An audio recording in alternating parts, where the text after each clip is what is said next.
Hello, I'm Dr. Stacy Francis, and today we're going to talk about the hormone that drives us. There's a hormone that creates desire in us. Without desire, there's no impetus to drive action. Without desire, we would have never left the cave.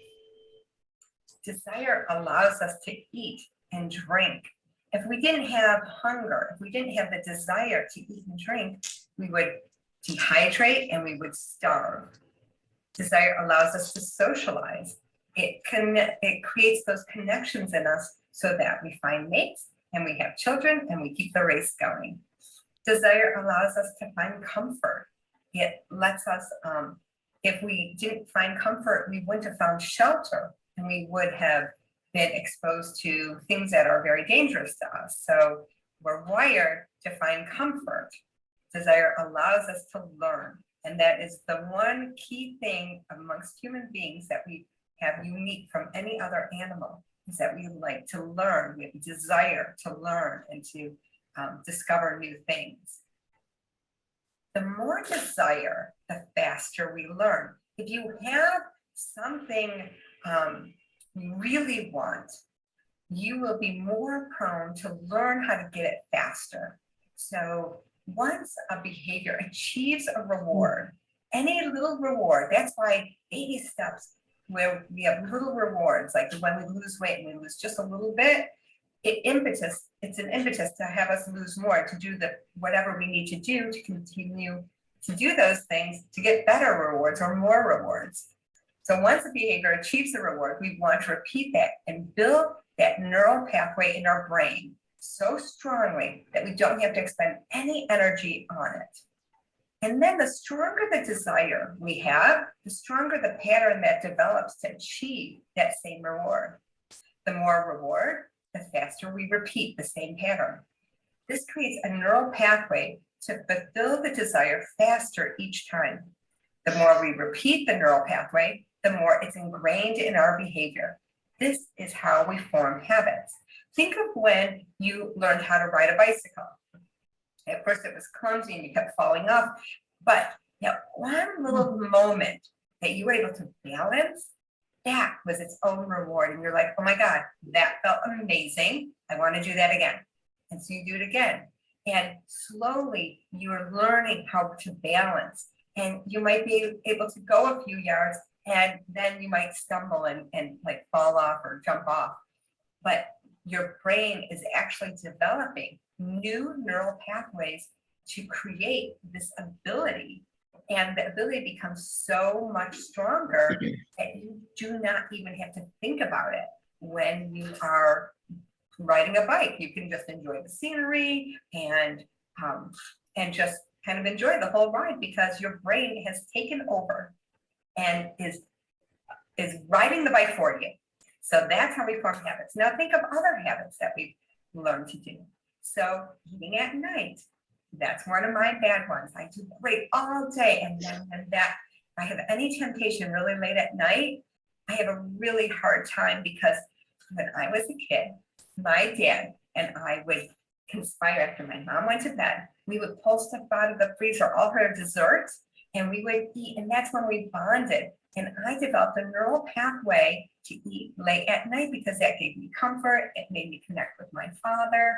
And that neural pathway is hard to break now because I'm looking for that comfort that I got back then late at night when I'm tired and vulnerable. And so I am working really hard to not have to break that neural pathway. So think about the habits that you want to create and do, and the ones you don't want to do, that you want to break. So one of the things I want to do is I want to exercise every day. And I've been doing that for quite some time. So that's almost a habit. When I get out of bed, very first thing I do, I practically trip over my workout clothes, and then I work out before I even think about doing anything else, because now I'm trying to create that neural pathway that's just what I do. It's just what I do. Habits free up our brain to learn new things so we don't have to relearn every part of our day. Habits allow us to learn something once then we can automatically act that behavior out without thinking. But not everything becomes a habit. Your brain has to choose what lays down as a habit and what not to do again. It's based on how rewarding or punishing a behavior is. The more reward, the stronger the habit. When we think about this, really, we have this desire to seek out pleasure or avoid pain. And think about all the things you do in the day. If you are at work and you have a deadline, you might be really motivated to seek out the accolades you would get from completing a project, or even in your own self, like being proud of yourself. Or you might say, oh my God, that my boss is totally gonna yell at me if I don't get this done. And you'll try to avoid that pain or that punishment. So one way or another, we're trying to either seek out pleasure or avoid pain. And what is this chemical that causes desire in us? It's dopamine. This is the hormone that kept our ancestors alive. Without dopamine, we have no survival instinct. We have no desire to feed ourselves, no desire to connect, no desire to learn. Dopamine is a neurotransmitter and a hormone. It sends messages between nerve cells. That's why it's a neurotransmitter. And it's a hormone because it is a chemical, and it's the chemical of desire. It's what you want, but don't have. As soon as you have it, dopamine goes down. But once you desire something, if I see a piece of cake I want, my dopamine level is up the roof. If I have a desire to learn something or travel, my dopamine's really high. But once I've done that thing, whatever it is, my dopamine level comes all the way down. Early research was related to addiction, desire, and motivation. Cocaine is a powerful stimulator of dopamine. Dopamine contributes to a feeling of euphoria. The pathway it takes to reward is the reward pathway, and dopamine became the pleasure molecule. They realized that it's the dopamine that came up really high when in the presence of cocaine. So they felt that that was what was being stimulated when someone would use cocaine. What else spikes dopamine is eating. And they actually did a study where they put an opioid in a rat cage with other rats, and they also put sugar. And the rats actually gravitated more towards the sugar compulsively than they did even the opioid, because it actually spikes dopamine that much more. So it's really important to know that every time you eat, it spikes dopamine, which means every time you eat, it makes you want to eat more. So when we have those 3 to 4 hours in between, we're trying to not spike insulin so that your blood sugar doesn't come up. And we're also trying not to spike dopamine so that when we eat, we're only spiking it and enjoying our food, but not doing it so much that we get addicted to it, especially sugar. So berries have a lot of sugar in them. And when we eat berries, even as our ancestors, berries were something that were delicious and we enjoyed, and we had a desired response. We desired them, and the dopamine response was a natural increase in wanting more because it was sweet. It is one of our survival, because carbohydrates cause us to survive. If we starve, then we are not going to be around. So our brain says, let's live and let's crave carbohydrates.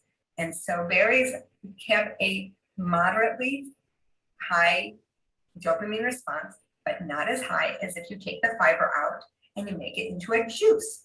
So a juice will cause an over-desired response, an increase in dopamine over the eating of berries. And if you take out all the nutrients and all you're left with is the sugar, then that will give you an addicted response, a really much more heightened response than the other two.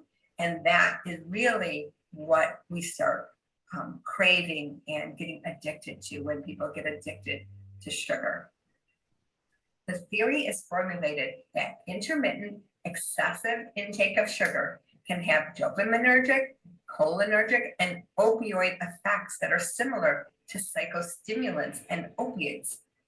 Albeit smaller in magnitude, the overall effect of these neurochemical adaptations is mild, but well-defined dependency. Sugar addiction can be both a behavioral addiction, like my dad and I, when we ate desserts late at night, we got used to eating sugar late at night. You might get used to eating sugar after meals or at certain times of the day. Like, see, there's a candy dish at work, and at 3 o'clock, you're tired, you grab that candy and you get a little spike of energy, but it can also be a chemical addiction. When you quit or interrupt your normal schedule, your body may show signs of distress or withdrawal, which is what we're looking for when we're detoxing. That's what we're looking for, is to decrease that feeling of distress by slowly transferring our foods over to not eliminating all carbohydrates, but moderating them and having slower carbohydrates come in and not a rush of carbohydrates like sugar. What is flour? Flour is your grains that, think of oatmeal. Oatmeal is actually a slower grain that is a carbohydrate. It's a higher carbohydrate, but it actually comes into the body slower, into the bloodstream slower. And the insulin response can be appropriate. It doesn't flood in. But as soon as you take that oat and you make it into oat flour, or you take wheat and you make it into wheat flour, now that's concentrated. It's concentrated carbohydrates, and it will spike your insulin and spike your dopamine, making you want more of it. If willpower worked, we would just say no. There's a better way. We need to know what our brain is doing and how to harness that desire and those habits so that we can develop new neural pathways and make better choices for ourselves to get to the goals we want. If you have a desire for a certain goal, we need to reprogram our brain so we achieve that. And that's what we're going to talk about in our next presentation.